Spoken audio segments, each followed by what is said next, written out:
Ketika keadaan mulai berangsur pulih dan membaik, tiba-tiba mamaku mulai sakit. Beliau merasakan kakinya mati rasa, pusing, berkurangnya penglihatan, dan cepat lupa. Mama selalu mengabaikannya. Dokter bilang itu karena kelelahan dan terlalu sibuk bekerja. Anggota keluarga kami berkata mustahil mama sakit dengan kondisi Jack dan Maggie yang sudah sakit seperti ini. Papa sendiri terkena diabetes, di mana 6 bulan kemudian menjadi makin parah. Lalu untuk menambah buruk, mama didiagnosa terkena sklerosis ganda. Penyakit yang menyerang sistem saraf dan kekebalan tubuh. Mama benar-benar sakit, tapi setelah kunjungan ke dokter dan rumah sakit, mama menemukan jalan keluar untuk penyakitnya. Semua orang sakit, semuanya minum obat dan disuntik dan stres. Dan aku sendirian. Awal tahun sekolah menengah akhir aku makin depresi, menjaga jarak dengan keluarga, bolos sekolah, dan bahkan berubah menjadi anak nakal. Aku merasa gak berharga dan gak berguna. Saat aku duduk sendirian, sehat, sedangkan yang lainnya sakit. Dan yang bisa aku lakukan? Tidak ada. Bertahun-tahun menjadi dewasa, yang ingin kulakukan hanyalah membantu. Membuat semua menjadi lebih baik. Tapi semua justru menjadi lebih buruk. Kupikir keluargaku kena kutuk. Aku bahkan berpikir untuk mengakhiri hidupku sendiri. Aku merasa badanku yang sehat ini adalah beban, dan aku seakan mengolok keluargaku sendiri atas apa yang tidak mereka miliki. Aku bersumpah gak akan mau punya anak karena ketakutan akan punya keluarga seperti keluargaku sekarang. Setiap hari aku berdoa agar aku bisa mengambil semua penyakit mereka dan membuat mereka sehat. Di tahun akhir sekolah, aku berpikir untuk melanjutkan kuliah. Aku bahkan bertemu pria yang dekat denganku dari awal masuk sekolah. Dia mengerti kondisi keluargaku dan bisa menyesuaikan diri dengan mereka masing-masing. Dia menolong dalam bentuk obat-obatan, sering bertanya untuk membekali dirinya, dan selalu ada sebagai penopangku. Tapi kemudian, di pertengahan akhir sekolahku, adik lelakiku menjadi sangat sakit. Kondisinya menurun drastis, selalu haus tiap waktu, ke kamar mandi tiap 3 menit sekali, dan sangat lemah. Mama curiga ia terkena CFRD, Cystic Fibrosis Related Diabetes. Jadi mama menelepon klinik, memberitahu kecurigaannya. Lalu sebelum ku tahu, Jack dilarikan ke rumah sakit. Level glukosanya melonjak ke angka 800, di mana normalnya adalah 120 sampai 150. Jack pulang esok harinya, dengan tambahan obat suntik, tambahan biaya berobat, dan tambahan stres. Adikku, yang saat ini di usia belasan tahun mulai hilang harapan. Diledek di sekolah, bergantung pada obat-obatan untuk bertahan hidup, disuntik 15 kali sehari. Orang yang terkena diabetes tipe 1 harus bisa mengontrol diet, pemeriksaan rutin level gula dan keton, insulin, dan lainnya. Tapi adikku, penyakit sistik fibrosisnya membuat semua lebih parah. Penyakit sistik fibrosis ini mempengaruhi Jack di segala sisi. Salah satunya adalah ia nggak bisa menambah berat badan. Pasien dengan penyakit ini harus mencapai 50% dari indeks massa tubuh, sedangkan Jack tidak pernah lewat dari 20. Karena dirawat di rumah sakit terlalu lama, fungsi motoriknya agak lambat, seperti bicara, makan, dan berjalan.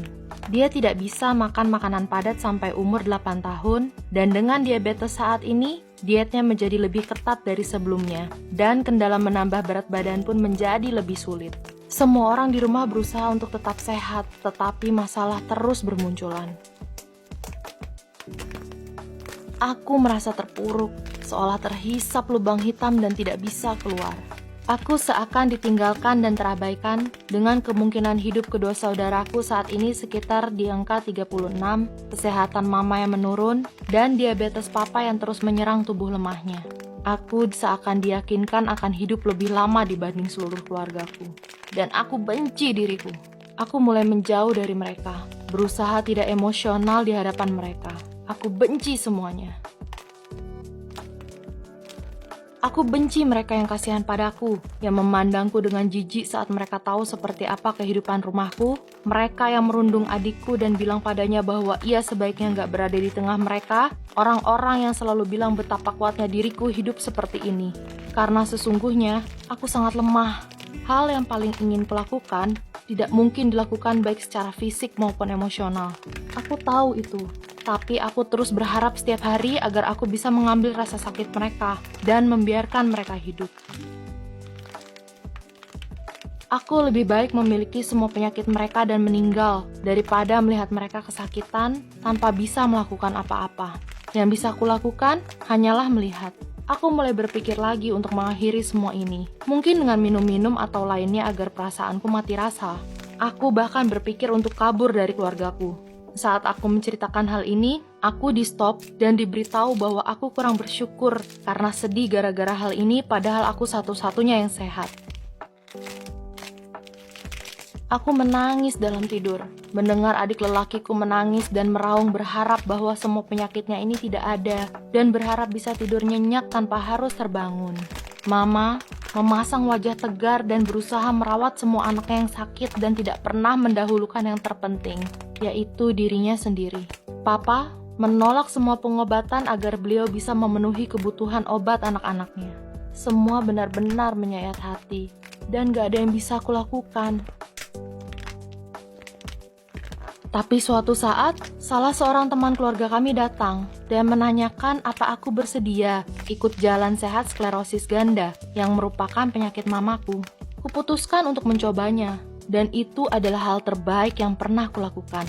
Aku mulai ikut jalan sehat fibrosis sistik dan jalan sehat diabetes, mengumpulkan dana sumbangan untuk setiap penyakit dan aktif di grup online. Aku mulai menemukan diriku, menemukan alasan kenapa aku ada di keluargaku. Aku mulai berbagi pendapatku, berbagi bukan ceritaku, tapi cerita keluargaku. Ketika aku menyaksikan peristiwa tragis, aku tidak melakukan apa-apa. Aku hanya menangis, berusaha menolong, memberi makan mereka, dan memberikan obat-obatan atau penyuluhan termasuk diriku sendiri. Tapi aku tak pernah sadar berapa banyak yang bisa kulakukan. Aku mulai mengumpulkan banyak uang, mengunjungi anak-anak pengidap penyakit, dan aku mulai membiarkan keluargaku masuk. Sampai hari ini, aku berhasil mengumpulkan $200.000 untuk acara penggalangan dana tiap penyakit. Dan aku akan lanjutkan untuk penyakit stadium akhir, ALS, Down syndrome, autisme, dan banyak lainnya yang bisa saja diderita oleh kita semua. Meskipun semua penyakit di keluargaku nggak ada obatnya, dan kedua adikku membutuhkan transplantasi hati dan paru-paru, dan mungkin saja jangka hidup mereka singkat, aku menetapkan hati untuk membantu menemukan pengobatannya, menikmati waktu dengan keluargaku, dan melakukan banyak hal baik. Karena orang-orang yang kamu sayang nggak akan ada selamanya. Dan walaupun mereka nggak sempurna, mereka lebih kuat dariku. Mereka tahu bagaimana harus berjuang, dan perjuangan ini nggak akan mengalahkan kita selama kita berjuang dengan kasih sayang.